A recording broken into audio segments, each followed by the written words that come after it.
പശ്ചിമ ബംഗാളിലെ exit poll ഫലങ്ങൾ കണ്ട് ബോധം കെട്ട് വീണു തമിഴ്നാട്ടിലെ നടൻ പ്രകാശ് രാജ്. അയാൾ പറയുന്നതെന്ന് പറഞ്ഞു കഴിഞ്ഞാൽ ഹിന്ദുക്കൾ ഏത് നേരം വേണമെങ്കിലും സ്വഭാവം മാറാം. ഇപ്പോൾ സെക്കുലറായിട്ടുള്ള മതേതരമായിട്ടുള്ള 3 സ്ഥലങ്ങളാണ് പ്രകാശ് രാജ് ഗവേഷണം നടത്തി കണ്ടെത്തിയിരിക്കുന്നത്. ഒന്ന് ലക്ഷദ്വീപ്, ഒന്ന് കേരളം, ഒന്ന് കാശ്മീർ. ബാക്കിയെല്ലാം സെക്കുലർ അല്ലാത്ത മതേതരമല്ലാത്ത സ്ഥലമാണെന്നാണ്. അപ്പോൾ തമിഴ്നാടും മതേതരമല്ല. തമിഴ്നാട് മതേതരമാണ്, കാരണം BJP ജയിപ്പിക്കില്ല, അതുകൊണ്ട് അല്ല, മതേതരം പക്ഷെ അദ്ദേഹം പറഞ്ഞില്ല. പറഞ്ഞില്ല. അപ്പോൾ കൂട്ടത്തിലില്ല. ആ കൂട്ടത്തിലില്ല, തമിഴ്നാടില്ല. ഇനി ഈ ഞാൻ മനസ്സിലാക്കിയെടുത്തോളം പ്രകാശ് രാജ് ക്രിസ്തു മതവിശ്വാസിയാണ്. അദ്ദേഹത്തിൻ്റെ കുടുംബം ഹിന്ദുക്കളിൽ നിന്ന് മാർഗം മാറി ക്രിസ്ത്യാനിയായ വിഭാഗമാണ്. അച്ഛനോ അമ്മയോ ഒരാൾ ക്രൈസ്തവരായിരുന്നു, വേറൊരാൾ ഹിന്ദു ആയിരുന്നു. അങ്ങനെയൊക്കെ എന്തോ വന്നാണ്. അതിൻ്റെ ഡീറ്റെയിൽസ് എനിക്കറിയില്ല, ആയതാണ്. അപ്പോൾ അദ്ദേഹം പറയുന്നതിലൊരു വൈരുദ്ധ്യം വരുന്നത് എന്താണെന്ന് വെച്ച് കഴിഞ്ഞാൽ, ഹിന്ദുക്കൾ എപ്പോൾ വേണമെങ്കിലും മാറാം എന്നുള്ള കാര്യം ശരിയാണ്.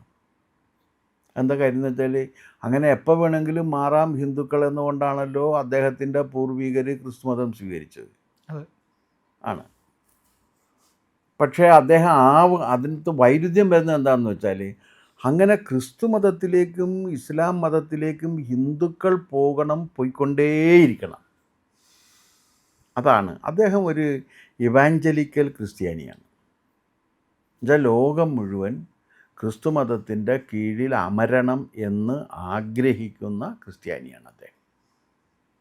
അങ്ങനെ ഒരാൾക്ക് കരുതാനുള്ള എല്ലാ അവകാശമുണ്ട്. അദ്ദേഹം അങ്ങനെ കരുതിയതിൽ തെറ്റുണ്ടെന്നും പറയുന്നില്ല. പക്ഷെ അത് മറച്ചു വെക്കാൻ ശ്രമിക്കുന്നതാണ് തെറ്റ്. അല്ല, അദ്ദേഹത്തിന് അങ്ങനെ കരുതിയതിൽ തെറ്റില്ല, അത് മറച്ചു വെക്കുന്നതാണ്. സിൻ ഓഫ് സീക്രസി ഉണ്ട്. ആ സിൻ ഓഫ് സീക്രസിയാണ് മൊത്തം.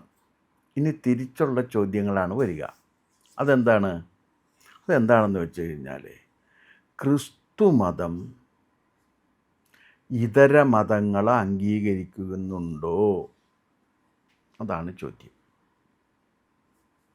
ഒരേ ഒരു പ്രവാചകൻ, സ്വർഗരാജ്യത്തിലേക്കുള്ള പ്രവേശനം ഒരേ ഒരു മതത്തിലൂടെ, ഒരേ ഒരു രക്ഷകൻ, അത് യേശുദേവനല്ലാത്ത ഒരു രക്ഷകനും നിങ്ങളെ രക്ഷിക്കാൻ കഴിയില്ല എന്നാണ് വിശ്വസിക്കുന്നത്. അതുകൊണ്ട് ഒരാൾക്ക് സ്വർഗത്തിൽ പ്രവേശിക്കണം എന്നുണ്ടെങ്കിൽ അയാൾ ക്രിസ്തുമതം സ്വീകരിച്ചിരിക്കണം. ക്രിസ്തുമതം സ്വീകരിക്കാത്ത ഒരാൾക്കും സ്വർഗരാജ്യ പ്രവേശനം നിഷിദ്ധമാണ്.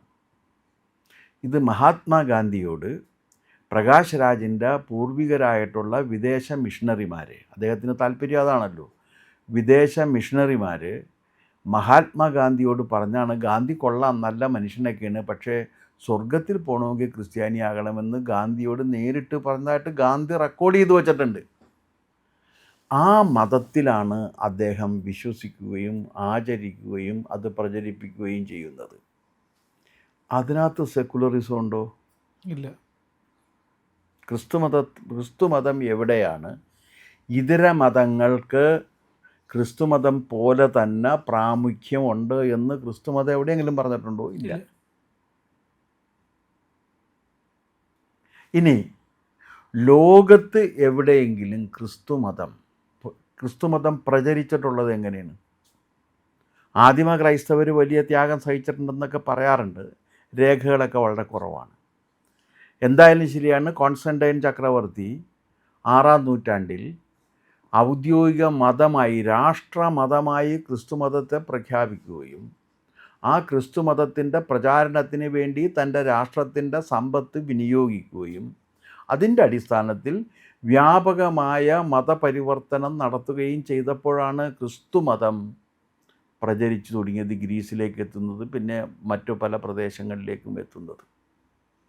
പക്ഷേ ഏഷ്യൻ ആഫ്രിക്കൻ രാജ്യങ്ങളിലേക്ക് ക്രിസ്തുമതം വരുന്നത്, റോമിൽ നിന്നാണ് യൂറോപ്പിലേക്ക് ക്രിസ്തുമതം വന്നത്. പക്ഷേ ഏഷ്യൻ ആഫ്രിക്കൻ രാജ്യങ്ങളിലേക്ക് ക്രിസ്തുമതം വന്നത് എപ്പോഴാണെന്ന് വെച്ച് കഴിഞ്ഞാൽ കോളനി വാഴ്ചയുടെ ഫലമായിട്ടാണ്. കോളനി സ്ഥാപിക്കാൻ വേണ്ടി നിയുക്തരാക്കപ്പെട്ട സൈനിക മേധാവികൾക്ക് അതാത് രാജ്യത്തെ രാജാക്കന്മാരൊരു സാക്ഷ്യപത്രം കൊടുക്കുകയാണ്. ലോകത്തിൻ്റെ ഇതര പ്രദേശങ്ങളിൽ പോയി അതിനെ കീഴടക്കി ഈ രാജ്യത്തിൻ്റെ കോളനികളാക്കാനുള്ള അധികാരം നിങ്ങൾക്ക് നൽകിയിരിക്കുന്നു. ആ ഒരു കത്ത് ഇയാളുടെ കയ്യിലുണ്ടാകും. ഒപ്പം മറ്റൊരു കത്ത് കൂടിയുണ്ട്. ആ കത്ത് എന്താണെന്നറിയാമോ? ആ പ്രദേശത്തുള്ള മുഴുവൻ മനുഷ്യരെയും ക്രിസ്തുമത അനുയായികളാക്കി മാറ്റാനുള്ള അവകാശം നിങ്ങൾക്ക് തന്നിരിക്കുന്നു. ഇത് അവിടുത്തെ മതമേധാവി പോപ്പ് കൊടുക്കുന്നതാണ്. മനസ്സിലായ? അല്ലെങ്കിൽ ബിഷപ്പ്. അപ്പോൾ ഈ കത്തുമായിട്ടാണ് വരുന്നത്. ഈ കത്തുമായിട്ട് വന്ന് മതപരിവർത്തനം നടത്തി. അങ്ങനെ മതപരിവർത്തനം നടത്തപ്പെട്ടവരിൽ ഒരാളാണ് പ്രകാശ് രാജ്. പ്രകാശ് രാജ് അത് മറക്കരുത്.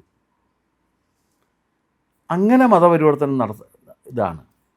അപ്പോൾ മതപരിവർത്തനം ക്രിസ്തുമതം നടത്തി എന്ന് പറഞ്ഞാൽ കോളനികളിലൂടെയാണ്. അങ്ങനെയാണ് ഏഷ്യൻ ആഫ്രിക്കൻ രാജ്യങ്ങളിൽ ക്രിസ്തുമതം എത്തിച്ചേർന്നത്. പക്ഷെ കേരളത്തിലെ ക്രൈസ്തവർ മറ്റൊരു സിദ്ധാന്തമാണ് പറയാറുള്ളത്. അങ്ങനെ വന്ന ക്രിസ്ത്യാനികളുണ്ട്, പക്ഷേ ഞങ്ങൾ അങ്ങനെ വന്നതല്ല. ഞങ്ങൾ AD 52 മറ്റേ സെൻറ്റ് തോമസ് ഇന്ത്യയിൽ വന്ന് കേരളത്തിൽ വന്നപ്പോൾ ഇവിടെ ഉണ്ടായിരുന്ന നമ്പൂതിരിമാരെ മാർഗം മാറ്റി. അങ്ങനെ നമ്പൂതിരിമാരിങ്ങനെ ഒരു പുതിയ മതം വരുന്നുണ്ടോ എന്നിങ്ങനെ ചോദിച്ചിരിക്കുകയായിരുന്നു. അപ്പോഴാണിത് വന്നത്. ഉടനെ തന്നെ ഒരു മതം മാറിയിട്ട് ക്രിസ്ത്യാനികളായി. അങ്ങനെ മതം മാറ്റം ചെയ്യപ്പെട്ട ക്രൈസ്തവ പാരമ്പര്യമാണ് മലങ്കര ക്രിസ്ത്യാനികളുടേതെന്ന് അവർ അവകാശപ്പെടുന്നുണ്ട്. പക്ഷേ പ്രമുഖ ചരിത്രകാരനായ കേരള ചരിത്രത്തിൽ മൗലികമായ സംഭാവനകൾ നൽകിയെന്ന് ആരെക്കുറിച്ചെങ്കിലും പറയണമെങ്കിൽ അത് പറയേണ്ടത് MGS നാരായണനെ കുറിച്ചാണ്. ആ MGS നാരായണൻ കേരള ചരിത്രത്തിലെ 10 നുണകളെക്കുറിച്ചൊരു പുസ്തകം എഴുതിയിട്ടുണ്ട്. ആ 10 നുണകളിൽ ഒരു നുണ ഇതാണ്: സെൻറ്റ് തോമസ് വന്നു എന്നുള്ളതാണ്. ഒന്ന്, അങ്ങനെ ഒരാൾ അക്കാലത്ത് വന്നിട്ടില്ല. രണ്ട്, ഇനി അങ്ങനെ വന്നിട്ടുണ്ടെങ്കിൽ തന്നെ അക്കാലത്ത് അദ്ദേഹത്തിന് നമ്പൂതിരിമാരെ മാർഗം മാറ്റാൻ കിട്ടിയിട്ടില്ല. കാരണം എന്താണെന്ന് വെച്ചാൽ അക്കാലത്ത് ഇവിടെ നമ്പൂതിരിമാരുണ്ടായിരുന്നില്ല. ചരിത്രത്തിൽ രേഖകൾ അനുസരിച്ച് അങ്ങനെയില്ല. പക്ഷെ എന്നാൽ അവരങ്ങനെ പറയുന്നുണ്ട്. അങ്ങനെ ഒരു ആദിമ, എന്തായാലും ശരിയാണ്. ഒരു കാര്യമുണ്ട്, യൂറോപ്യൻ ക്രിസ്ത്യാനിറ്റി വരുന്നതിന് മുൻപേ തന്നെ ഒരു ക്രൈസ്തവ പാരമ്പര്യം കേരളത്തിലുണ്ടായിരുന്നു എന്നുള്ള കാര്യം നമുക്ക് നിഷേധിക്കാനും കഴിയും. കച്ചവടക്കാരിൽ കൂടെ വരാമല്ലോ. അങ്ങനെ ഒരു ക്രൈസ്തവ പാരമ്പര്യം ഉണ്ടായിരുന്നു. കച്ചവടക്കാരല്ല, ആരായിരുന്നാലും. അത് ഇനിയിപ്പോൾ ക്രാനായി തൊമ്മനാണ് വന്നതെന്ന്, അങ്ങനെ എന്തായാലും ഒരു തൊമ്മൻ വന്നിട്ടുണ്ട്. ആ തൊമ്മൻ കുറേ പേരെ ക്രിസ്ത്യാനികളാക്കി മാറ്റിയിട്ടുണ്ട്. അത് പ്രമാണിമാരായിട്ടുള്ളവരാണ്, വ്യാപാര വ്യവസായ രംഗത്ത് പ്രവർത്തിച്ചിരുന്നവരാണ്. അവർ ക്രിസ്ത്യാനികളായി മാറിയിട്ടുണ്ട് എന്നുള്ള അത് ഉണ്ട്. ഇത് ബ്രിട്ടീഷ് കോളനി തുടങ്ങുന്നതിന് മുൻപും, ഡച്ച് കോളനി തുടങ്ങുന്നതിന് മുമ്പും, പോർച്ചുഗീസ് കോളനി തുടങ്ങുന്നതിന് മുമ്പും, ഫ്രഞ്ച് കോളനി വാഴ്ച തുടങ്ങുന്നതിന് മുൻപ് ഉണ്ടായത് ഒരു പാരമ്പര്യം കേരളത്തിലെ ക്രിസ്ത്യാനികൾക്കുണ്ട് എന്നുള്ള സത്യവും നമുക്ക് നിഷേധിക്കാൻ കഴിയില്ല. AD 52 മുതലില്ലെങ്കിലും എന്തായാലും യൂറോപ്യന്മാരുടെ ക്രിസ്തുമതം സ്വീകരിക്കുന്നതിനൊക്കെ മുൻപേ തന്നെ ക്രിസ്തുമതത്തിൻ്റെ സന്ദേശങ്ങൾ ഇവിടെ എത്തിയിട്ടുണ്ട് എന്നുള്ള കാര്യത്തിലും തർക്കമില്ല. കുറേ പേരങ്ങനെ ഉണ്ടായിരുന്നു. പക്ഷേ വ്യാപകമായിട്ട് ക്രിസ്തുമതത്തിലേക്ക് ആളെ ചേർത്തുകൊണ്ടിരുന്നത് കത്തോലിക്ക സഭയാണ്. കത്തോലിക്ക സഭയാണ് വ്യാപകമായി ക്രിസ്തുമതത്തിലേക്ക് ആളെ ചേർത്തുകൊണ്ടിരുന്നത്. അതിൽ കുപ്രസിദ്ധി ആർജിച്ച ഒരു കക്ഷിയാണ് ഫ്രാൻസിസ് സേവ്യർ. ഗോവയിൽ നിന്ന് വരികയും ഗോവയിൽ ഇൻക്വിസിഷൻ നടത്തുകയും ഒരുപാട് പേരെ കൊല്ലുകയും ക്രിസ്തുമതം സ്വീകരിക്കാത്ത ലക്ഷക്കണക്കിന് മനുഷ്യരെ കൊന്നൊടുക്കുകയും അവശേഷിക്കുന്നവരെ ചാട്ടവാറിനടിച്ച് മൃതപ്രായരാക്കുകയും ഒക്കെ ചെയ്ത വൃത്തികേട് ചെയ്തിട്ടുള്ള ഒരാളാണ് ഫ്രാൻസിസ് സേവ്യർ.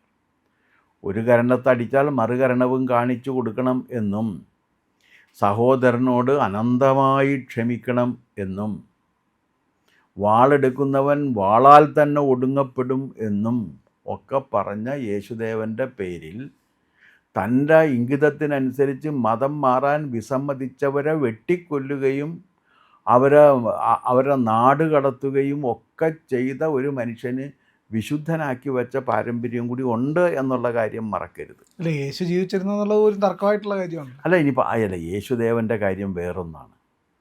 യേശുദേവനും ഈ പറയുന്ന കാര്യങ്ങളും തമ്മിൽ കാര്യമായ ബന്ധമില്ല. കാരണം ഒരു ഉദാഹരണം പറഞ്ഞു തരാം. യേശുദേവൻ ആരുടെ കൂടെ ഇരുന്ന്? സാധാരണക്കാരായിട്ടുള്ള ആൾക്കാർ. അല്ല, അതല്ല, ചുങ്കക്കാരുടെയും പാപികളുടെയും സുഹൃത്ത് എന്ന പേരിലാണ് അറിയപ്പെട്ടിരുന്നത്. അതെ, അവരിലാണ് ചങ്ങാത്തം കൂടി, അവരെയാണ് തിരുത്താൻ ശ്രമിച്ചത്. അപ്പം കഥ ചോദിച്ച് എങ്ങനെയാണ്? അതെ, ചോദിച്ചു എന്താണെന്ന് ചോദിച്ചപ്പോൾ പറഞ്ഞു, രോഗികൾക്കാണ് വൈദ്യനെ കൊണ്ട് കാര്യം, മറ്റവരൊക്കെ നിങ്ങളൊക്കെ നല്ലവരല്ലേ, നിങ്ങൾക്ക് എന്നെ കൊണ്ട് പ്രയോജനമില്ല എന്ന് പറഞ്ഞാൽ, അതും യേശുദേവൻ്റെ ജീവിതവും ഇപ്പോൾ കാണുന്ന സഭാത്മകമായ ജീവിതവും തമ്മിൽ കാര്യമായ ബന്ധമില്ല. അതൊരു വസ്തുതയാണ്. യേശുദേവൻ ഇങ്ങനെ നടന്നിട്ട് ആളുകളെയൊക്കെ ക്രിസ്ത്യാനിയാക്കാൻ യേശുദേവൻ ശ്രമിച്ചിട്ടേയില്ല.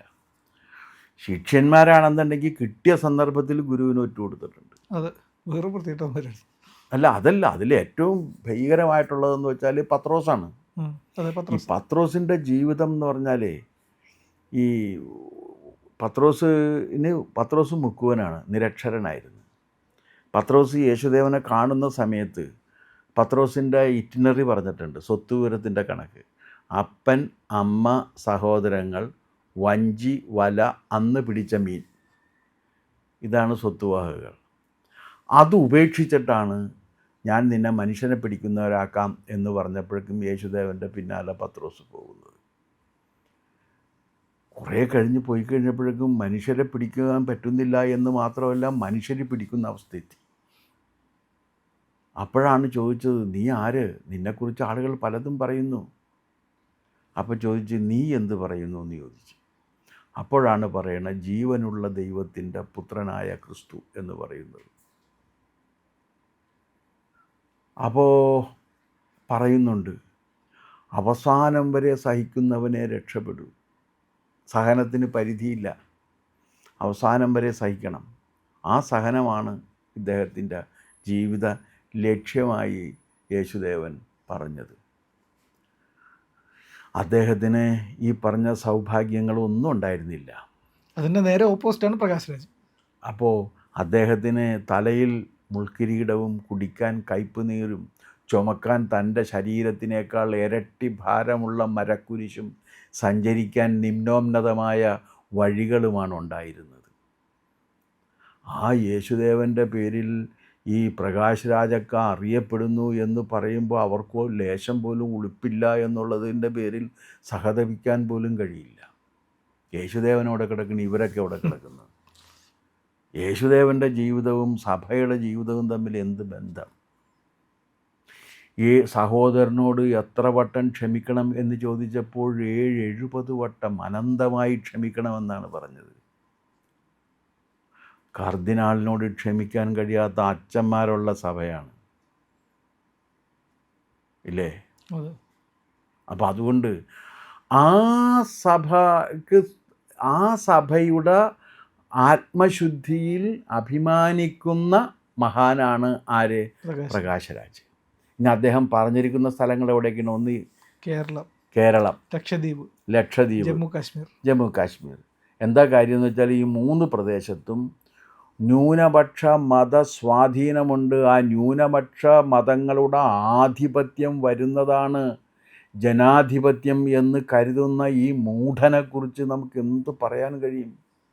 മൗഢ്യമാണ് പ്രകാശ് രാജ്, മൗഢ്യമാണ്. കാരണം ന്യൂനപക്ഷ മതങ്ങളുടെ സർവാധിപത്യം വന്നു കഴിഞ്ഞാൽ ലഭ്യമാകുന്നതാണോ ഈ പറയുന്ന കാര്യം? അല്ലല്ലോ. കലിമ ചൊല്ലാൻ അറിയാത്തവരെ വെട്ടിക്കൊന്ന പാരമ്പര്യമുള്ളതല്ലേ അല്ലേ? അതാണ് മാതൃകാ രാജ്യമായി കരുതുന്നത്. ലക്ഷദ്വീപ് മുസ്ലിങ്ങൾ മാത്രമുള്ളൊരു സ്ഥലമാണ്.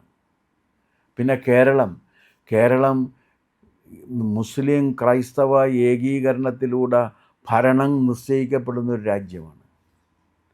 അങ്ങനെയുള്ള സ്ഥലങ്ങളെ വെച്ചുകൊണ്ട്, അങ്ങനെയുള്ള സംസ്ഥാനങ്ങളെ വെച്ചുകൊണ്ട്, അതാണ് മാതൃകാസ്ഥാനം എന്ന് പറയുമ്പോൾ മൂഢൻ എന്ന് വിളിച്ചില്ലെങ്കിൽ അത് ശരിയാകാത്തത് കൊണ്ട് ഈ മൂഢന അങ്ങനെ തന്നെ വിശേഷിപ്പിക്കാനാണ് എനിക്ക് താല്പര്യം.